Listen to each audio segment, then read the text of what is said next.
ಎಂತ ಕಾಲ ಬಂತು ಗುರು. ದೇವ್ರು ಅಂತ ಈ ಸ್ವಾಮೀಜಿಗಳನ್ನ ನಂಬಿರ್ತಾರೆ ನಮ್ ಜನ. ಅದು ಅಲ್ಲದೆ ಇವ್ರು ಹೋಗಿ ಕುತ್ಕೊಳ್ಳೋದು ಸಾಮಾನ್ಯ ಸಣ್ಣ ಪುಟ್ಟ ಚಾನಲ್ ರೀ, ದೊಡ್ಡ ದೊಡ್ಡ ನ್ಯಾಷನಲ್ ಚಾನಲ್.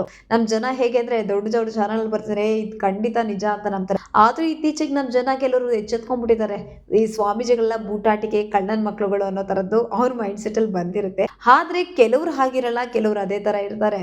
ಇತ್ತೀಚೆಗೆ ನಾವು ನೋಡು ಒಂದು ವಾರದಿಂದ ಸೋಷಿಯಲ್ ಮೀಡಿಯಾದಲ್ಲಿ ಸಿಕ್ಕಾಪಟ್ಟೆ ಸದ್ದು ಮಾಡ್ತಿದೆ ಕಮಲಾಕರ್ ಗುರೂಜಿಯವರ ಕಾಮದಾಟ್. ಅವರ ರಹಸ್ಯಗಳೆಲ್ಲ ಒಂದೊಂದೇ ಹೊರಗಡೆ ಬರ್ತಿದೆ. ನಾವ್ ಅನ್ಕೋಬಹುದು ಅವ್ರ ಪರ್ಸನಲ್ ಲೈಫ್ ತಗೊಂಡು ನಮ್ಗೆ ಏನಾಗ್ಬೇಕು, ಇವ್ರು ದೊಡ್ಡ ಚಾನಲ್ ಹೋಗಿ ಕೂತ್ಕೊಂಡು ಭವಿಷ್ಯ ಹೇಳ್ತಿದ್ದಾರೆ, ಒಳ್ಳೇದಾಗತ್ತೆ, ನಮ್ಮ ಕಷ್ಟಗಳಿಗೆ ಒಂದು ಮುಕ್ತಿ ಸಿಗುತ್ತೆ.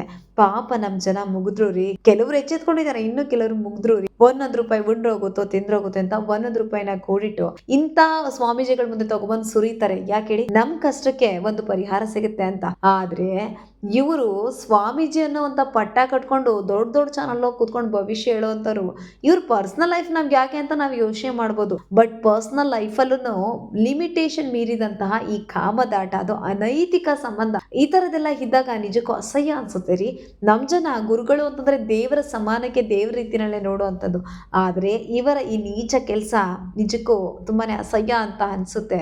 ಇವ್ರು ಯಾವ ರೀತಿ ಮಾದರಿ ಆಗ್ತಾರೆ, ನಿಜಕ್ಕೂ ಇವ್ರು ಏನ್ ಭವಿಷ್ಯ ನೋಡಿದ್ದಾರೆ. ಆದ್ರೆ ಆಲ್ರೆಡಿ ಸೋಷಿಯಲ್ ಮೀಡಿಯಾದಲ್ಲಿ ಬಹಳ ಕಮೆಂಟ್ಸ್ ಬರ್ತಿದೆ, ಈ ಸ್ವಾಮೀಜಿ ಭವಿಷ್ಯ ನುಡಿಯೋ ಸ್ವಾಮೀಜಿಗೆ ತಾನು ಸ್ವಲ್ಪ ದಿನದಲ್ಲೇ ಈ ಸೀರೆ ರಹಸ್ಯ ಹೊರಗಡೆ ಬರುತ್ತೆ, ಮತ್ತೆ ನಾನ್ ಜೈಲ್ಗೆ ಹೋಗ್ತೀನಿ ಅನ್ನೋದು ಗೊತ್ತಿರ್ಲಿಲ್ವಾ ಅಂತ ಅನ್ನೋದು ಬರುತ್ತೆ. ಬನ್ನಿ ಇನ್ನೊಂದಷ್ಟು ಸಾಕಷ್ಟು ಅಪ್ಡೇಟ್ಸ್ಗೋಸ್ಕರ ನಮ್ಮ ಚಾನಲ್ ನೋಡೋಣ. ಹಾಗೆ ವಿಡಿಯೋ ಪೂರ್ತಿ ನೋಡಿ ನಿಮ್ಗೆ ಇನ್ನೊಂದಷ್ಟು ಅಪ್ಡೇಟ್ ಸಿಗ್ತಾ ಹೋಗುತ್ತೆ.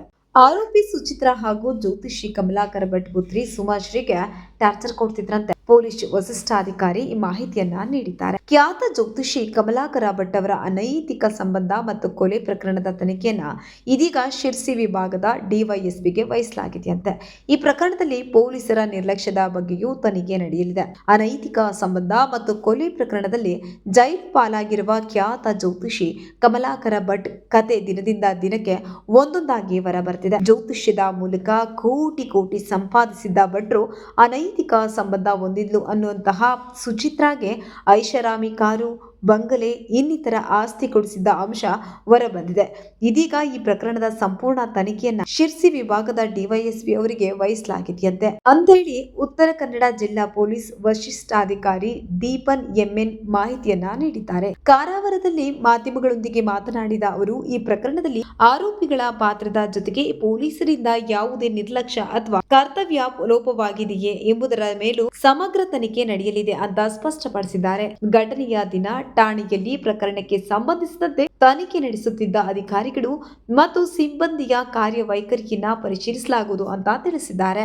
ಠಾಣಾ ಸಿಬ್ಬಂದಿಗೆ ವರ್ಗಾವಣೆ ಪ್ರಕರಣದ ತನಿಖೆಯ ದೃಷ್ಟಿಯಿಂದ ಸಿದ್ದಾಪುರ ಪೊಲೀಸ್ ಠಾಣೆಯಲ್ಲಿ ಕರ್ತವ್ಯ ನಿರ್ವಹಿಸುತ್ತಿದ್ದ ಎಎಸ್ಐ ಹಾಗೂ ಹೆಡ್ ಕಾನ್ಸ್ಟೇಬಲ್ ಅನ್ನ ತಾತ್ಕಾಲಿಕವಾಗಿ ಜಿಲ್ಲೆಯಲ್ಲಿ ಬೇರೆ ಠಾಣೆಗಳಿಗೆ ವರ್ಗಾವಣೆ ಮಾಡಲಾಗಿದೆಯಂತೆ. ಈ ವರ್ಗಾವಣೆ ಕ್ರಮ ಶುದ್ಧ ತನಿಖೆಗೆ ಅನುಕೂಲವಾಗುವ ಉದ್ದೇಶದಿಂದ ಕೈಗೊಳ್ಳಲಾಗಿದೆ ಅಂತ ಎಸ್ಪಿ ದೀಪನ್ ಎಂಎನ್ ಸ್ಪಷ್ಟಪಡಿಸಿದ್ದಾರೆ. ಠಾಣೆಯಲ್ಲಿ ಯಾರಾದರೂ ಅಧಿಕಾರಿಗಳು ಅಥವಾ ಸಿಬ್ಬಂದಿಯಿಂದ ನಿರ್ಲಕ್ಷ್ಯ ನಡೆದಿದ್ಯಾ, ಪ್ರಕರಣವನ್ನ ಸೂಕ್ತವಾಗಿ ನಿರ್ವಹಿಸಲಾಗಿದೆಯಾ ಅನ್ನೋದ್ರ ಬಗ್ಗೆ ಡಿವೈಎಸ್ಪಿ ನೇತೃತ್ವದಲ್ಲಿ ಪ್ರತ್ಯೇಕ ತನಿಖೆ ನಡೆಯಲಿದೆ ಅಂತ ಅವರು ಹೇಳಿದ್ರು. ಹೀಗೆ ಇನ್ನಷ್ಟು ತಾಜಾ ಅಪ್ಡೇಟ್ಸ್ಗಾಗಿ ನೋಡ್ತಾ ಇರಿ ದಿವ್ಯ ಕೃಷ್ಣ ಯೂಟ್ಯೂಬ್ ಚಾನಲ್. ನೀವಿನ್ನೂ ಸಬ್ಸ್ಕ್ರೈಬ್ ಮಾಡಿಲ್ಲ ಅಂದ್ರೆ ಈಗಲೇ ಸಬ್ಸ್ಕ್ರೈಬ್ ಮಾಡ್ಕೊಡಿ. ಹಾಗೆ ಫೇಸ್ಬುಕ್, ಇನ್ಸ್ಟಾಗ್ರಾಮ್ ಫಾಲೋ ಮಾಡ್ಕೊಡಿ.